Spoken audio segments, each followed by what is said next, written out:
Et si les femmes middle-age ne s'habillaient pas en fonction de leur âge, mais de l'âge qu'elles ressentent? Aujourd'hui, nous allons explorer ce lien subtil entre style, âge et image de soi, comment les femmes se voient, comment elles aimeraient se voir et comment elles sont perçues. Pour comprendre cette dynamique, nous avons interviewé des femmes qui ont accepté de nous raconter leur rapport aux vêtements, la confiance en soi et les normes d'âge qui peuvent venir influencer nos choix. Il se passe quoi là? Il se passe quoi? C'est la Fashion Week. Ils se mettent sur le trottoir les fashion. Non? Nous on passe nous. Pour commencer, nous leur avons demandé de revenir à l'essentiel. À quoi ressemble leur style vestimentaire au quotidien? Je suis tout en H&M aujourd'hui, avec le pantalon léopard, le pull léopard aussi. Et non, les chaussures, ça vient d'une boutique à Chalon-sur-Saône. J'ai des escarpins, une jupe violette, un haut noir, avec des petits boutons là. Voilà, je peux ouvrir, voilà, je sais exactement comment je suis habillée. Alors, je porte une tenue plutôt où je me sens à l'aise. Pour moi, la mode, c'est ça, c'est se sentir à l'aise. Donc, comme je suis enseignante et je suis tout le temps debout, je ne peux plus porter des talons. Donc, des bottes, un jean que j'ai mis. Ouais, que j'ai rentré dedans pour faire un peu l'effet des modes de cette année, un peu bouffant, Aladdin. Et j'ai mis un pull et ma veste, parce qu'il fait froid. Mais plutôt une tenue décontractée pour être bien en cours avec mes élèves. Ce style actuel, reflet de qui elles sont aujourd'hui, prépare déjà le terrain pour comprendre comment ce dernier a évolué au fil du temps. Après avoir parlé de leur style actuel, nous les avons invitées à remonter le temps. Comment s'habillaient-elles à 20 ou 30 ans? Et surtout, qu'est-ce qui a changé ou pas depuis? Ces questionnements mettent en avant leur parcours avec des phases d'expérimentation, des moments charnières qui ont influencé leur façon de se présenter au monde et l'évolution vers un style plus assumé. C'est ce que nous montre l'étude réalisée par Sharon-Marie Giloulet et ses collègues lorsqu'ils ont mis en évidence les 7 cadres à travers lesquels les femmes expérimentent leur rapport à l'âge.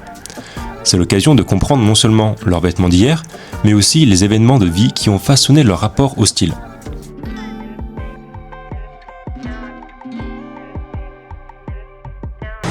C'est exactement le même, c'est-à-dire que moi je m'habille vraiment en fonction des situations dans lesquelles je vais exercer. Voilà, là je suis en intervention, j'anime un atelier vocal, j'ai une soirée avec des étudiants ce soir aussi et des profs, mais quand je suis, pour moi je suis aussi actrice, metteur en scène. Pour moi le contexte en fait il est très important, donc je vais m'habiller en fonction de ce que je vais faire. Je pense pas qu'il ait beaucoup changé. Peut-être qu'il changera à l'avenir. Il y a étonnamment peu de changements. On est sur toujours le fameux jean pull qui m'accompagne depuis vraiment longtemps. C'est difficile d'en sortir, donc plutôt du confort et puis des coupes très sobres et très classiques qui justement traversent un peu les époques. Donc oui, quand j'étais plus jeune, j'étais vraiment très olé, très pointu, ouais. Okay. Mode très pointu. Après, là, je le suis peut-être, je sais pas, à travers les yeux des gens, mais pour moi, non, je le suis quand même moins que j'ai pu l'être.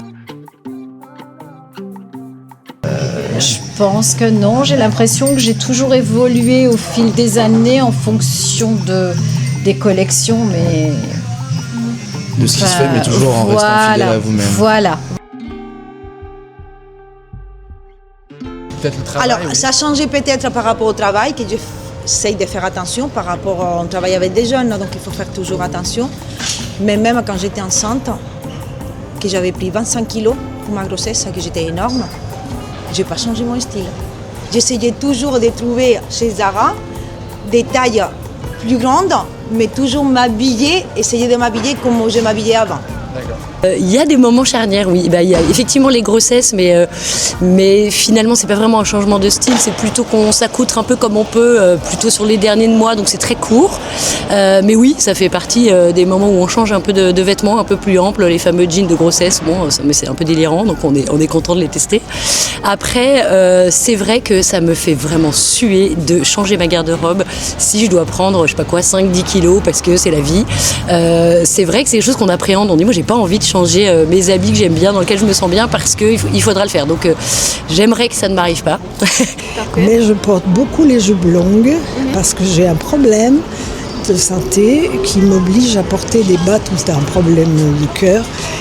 Alors donc je mets des bottes contention tout le temps. Donc je porte très souvent, tout l'été, je porte des jupes longues. Pour cacher les bottes, c'est pas très beau. Et les pantalons trop chauds. Leurs choix de style sont souvent guidés par l'âge ressenti plutôt que celui indiqué sur leur papier.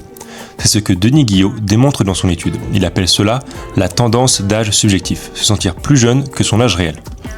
Cette notion peut venir influencer ce que les femmes osent porter et comment elles se perçoivent.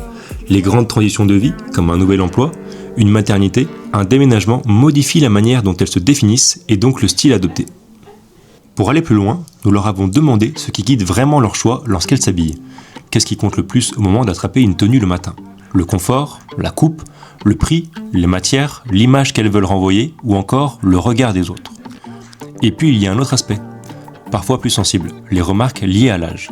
Les fameux « tu t'habilles trop jeune » ou « trop classique pour ton âge ». Comment ces commentaires sont-ils vécus ? Blessants, agaçants ou au contraire l'occasion d'affirmer « je m'en fiche, je porte ce que je veux ». Ce dernier point est exploré par Bénédicte Boursier-Becker. Elle explique qu'il existe une évolution identitaire qui réduit la centration sur l'ego et favorise l'acceptation du corps qui vieillit. Cet effet aide à comprendre le comportement de la Gen X par rapport à leur style de tous les jours. Cela explore donc leurs critères, mais aussi leurs émotions face aux attentes que la société projette sur leur style.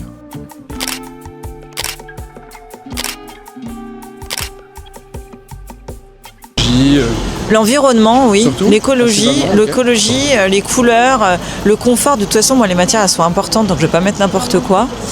Les chaussures aussi, c'est très important. Alors si, j'achète neuf les chaussures. Alors moi, ce qui va vraiment primer, c'est la liberté de mouvement que j'ai avec mes vêtements. Donc j'achète vraiment des vêtements, je porte des vêtements pour être très très bien avec mon corps. C'est le confort qui prime. Confort, ouais.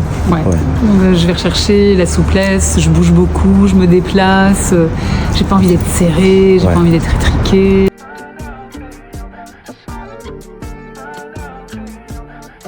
Des remarques négatives, non, jamais. Positif, c'est Positive.